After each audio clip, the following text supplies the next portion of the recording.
Hello friends, welcome back to the new video. In this video guys, I am going to show you guys how can you disconnect your Bluetooth speaker to your Xiaomi phone. Guys, you want to disconnect, so guys you can disconnect. And guys, now let's see how to disconnect Bluetooth speaker to our Xiaomi phone. Guys, in this video guys, I am going to show you friends.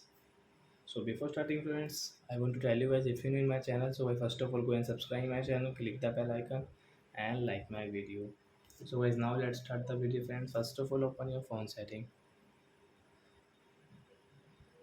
and guys go and guys click on your Bluetooth setting. So you can see guys, we have connected JBL Go speaker in Xiaomi phone, and guys you can see this arrow guys. So guys tap here, then guys click on this unpair option to disconnect, then it will disconnect your phone. So guys we will off it. So a Bluetooth speaker will disconnect to your phone. So I hope friends you have understood how to disconnect Bluetooth speaker to our Xiaomi phone. So that's it guys, thanks for watching. So guys, now we will meet on guys next video guys with new topic. Before going guys, please go and like my video, subscribe my channel. Bye friends.